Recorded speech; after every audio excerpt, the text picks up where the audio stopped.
បានសូមគោរពជំរាបសួរពុកម៉ែបងប្អូនជាទីស្រឡាញ់ទាំងអស់គ្នាក្នុងក្តីស្រឡាញ់ព្រះម្ចាស់អង្គព្រះយេស៊ូវគ្រីស្ទ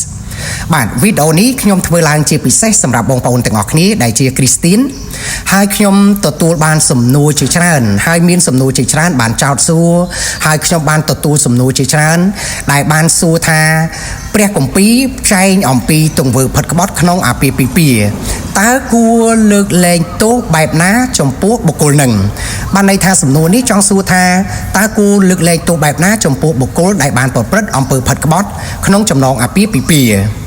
បាទនៅក្នុងព្រះគម្ពីរបានចែងអំពីអំពើផិតក្បត់ឬការផិតក្បត់ក្នុងអាពាហ៍ពិពាហ៍ព្រះគម្ពីរបានរាប់ថាជាអំពើបាបដែលធ្ងន់ធ្ងរនិងការរំលោភបំពានលើកិច្ចសន្យាដ៏ពិសិដ្ឋនៃអាពាហ៍ពិពាហ៍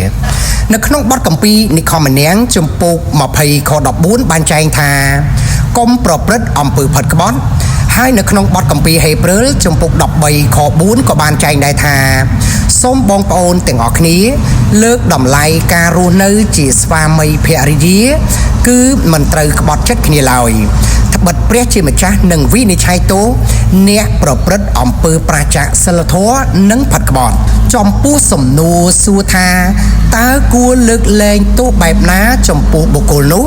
ព្រះគម្ពីរផ្ដល់នូវគោលការណ៍សំខាន់មួយចំនួនដូចជាទី1ការលើកលែងទោសជាកាតព្វកិច្ចខាងវិញ្ញាណព្រះគម្ពីរបានបង្រៀនយ៉ាងច្បាស់ថាគ្រីស្ទបរិស័ទត្រូវតែត្រៀមខ្លួនជាស្រេចដើម្បីលើកលែងទោសនៅរាល់ទាំងកំហុសទាំងអស់ដោយជាព្រះបានលើកលែងទោសដល់យើងតាមរយៈព្រះគ្រីស្ទដែរនៅក្នុងបទគម្ពីរកូឡូសជំពូក3ខ13បានចែងថាត្រូវចេះគាំទ្រគ្នាទៅវិញទៅមកហើយប្រសិនបើបងប្អូនណាម្នាក់មានរឿងអ្វីជាមួយនឹងម្នាក់ទៀតត្រូវតែអត់ទោសឲ្យគ្នាទៅវិញទៅមកព្រះជាម្ចាស់បានអត់ទោសឲ្យបងប្អូនយ៉ាងណាចូលអត់ទោសឲ្យគ្នាទៅវិញទៅមកយ៉ាងនោះដែរហើយនៅក្នុងបទគម្ពីរអេផេសូជំពូក4ខ32ក៏បានចែងដែរថាត្រូវមានចិត្តសប្បុរសនិងចេះអាណិតមេត្តាដល់គ្នាទៅវិញទៅមកត្រូវប្រណីសន្តោសគ្នាទៅវិញទៅមកដោយព្រះជាម្ចាស់បានប្រណីសន្តោសបងប្អូនដោយសារព្រះគ្រីស្ទដែរការលើកលែងទោសនេះគឺចាំបាច់សម្រាប់សន្តិភាពផ្ទាល់ខ្លួននិងដើម្បីកុំឲ្យមានឫសគល់នៃសេចក្តីជូរចត់កើតឡើងនៅក្នុងបទគម្ពីរហេព្រើរជំពូក12ខ15ចូលប្រយ័ត្នប្រយែងក្រែងលោមានបងប្អូនណាឃ្លាតចេញពីព្រះគុណរបស់ព្រះជាម្ចាស់មិនត្រូវទុកឲ្យការអាស្រូវចាក់ឫសដុះឡើងបណ្ដាលឲ្យកើតរឿងរ៉ាវហើយបំពុលចិត្តគំនិតបងប្អូនជាច្រើននោះឡើយចំណុចទី2ការប្រែចិត្តជាលក្ខខណ្ឌនៅក្នុងបរិបទនៃការលើកលែងទោសរបស់ព្រះគឺទាមទារនៅការប្រែចិត្តរបស់ជនដែលបានប្រព្រឹត្តអំពើខុសនៅក្នុងបទគម្ពីរលូកាជំពូក17ខ3រហូតដល់ខ4បានចែងថាដូច្នេះអ្នករាល់គ្នាត្រូវប្រយ័ត្នខ្លួនប្រសិនបើបងប្អូនណាធ្វើខុសចំពោះអ្នកចូលស្ដីប្រដៅគាត់ផងតែបើគាត់កែប្រែចិត្តគំនិតចូលអត់ទោសឲ្យគាត់ទៅនៅក្នុងខ4បានចែងថាប្រសិនបើគាត់ធ្វើខុសចំពោះអ្នក7ដងក្នុងមួយថ្ងៃហើយបើគាត់ត្រឡប់មករកអ្នក7ដងដោយពោលថាខ្ញុំស្ដាយដោយបានធ្វើខុស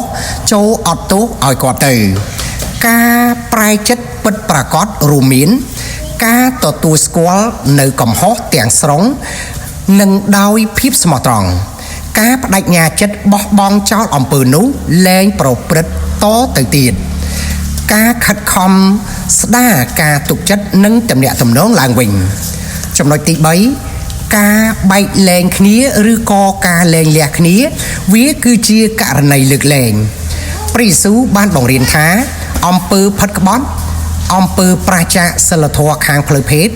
គឺជាមូលហេតុតែមួយគត់ដែលអនុញ្ញាតឲ្យលែងលះគ្នាបានដោយស្របតាមបទគម្ពីរម៉ាថាយជំពូក19ខ9បានចែងថាខ្ញុំសូមប្រាប់អ្នករាល់គ្នាថាបុរសណាលែងភរិយាលើកលែងតែរួមរស់ជាមួយគ្នាដោយឥតបានរៀបការហើយទៅរៀបការនឹងស្ត្រីម្នាក់ទៀតបុរសនោះឯង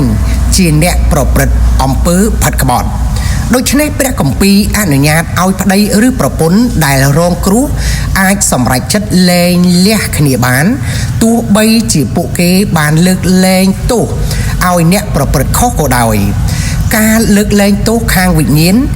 ការលះបង់នៅសេចក្តីជូរចត់និងការដាក់ទោសក្នុងចិត្តគឺខុសពីការសម្រេចចិត្តខាងទំនាក់ទំនងថាតើត្រូវបន្តរស់នៅជាមួយគ្នាឬលែងលះគ្នាសរុបមកជនរងគ្រោះ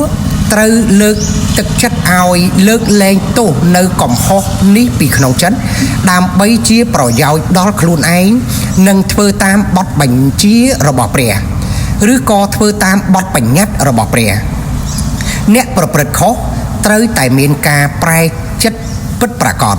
ការសម្រេចចិត្តបន្តអាពាហ៍ពិពាហ៍ឬក៏អត់គឺជាការសម្រេចចិត្តដ៏លំបាកដែលត្រូវធ្វើឡើងដោយផ្អែកលើការប្រែចិត្តរបស់ភាគីម្ខាងទៀតការណែនាំពីអ្នកដឹកនាំឬគ្រូគង្វាលនិងការអធិដ្ឋានឬក៏ការដាក់ដៃលើការលើកលែងទោសមិនមែនមានន័យថាត្រូវតែរួមរស់ជាមួយគ្នានោះទេអញ្ចឹងអស់លោកអ្នកបងប្អូនទាំងអស់គ្នាបន្ទាប់ពីស្ដាប់នៅអ្វីដែលខ្ញុំបានរៀបរាប់នេះហើយតើបងប្អូនទាំងអស់គ្នាយល់យ៉ាងណាដែររួមទាំងខគម្ពីរដែលខ្ញុំដាក់អមចូលទៅក្នុងនេះតើបងប្អូនទាំងអស់គ្នាយល់យ៉ាងណាហើយបើសិនជាបងប្អូនទាំងអស់គ្នាមានទស្សនៈយ៉ាងណាបងប្អូនអាច comment នៅខាងក្រោមវីដេអូនេះបានជាចុងក្រោយខ្ញុំបាទខាត់សុគីមសូមអរគុណសូមជម្រាបលា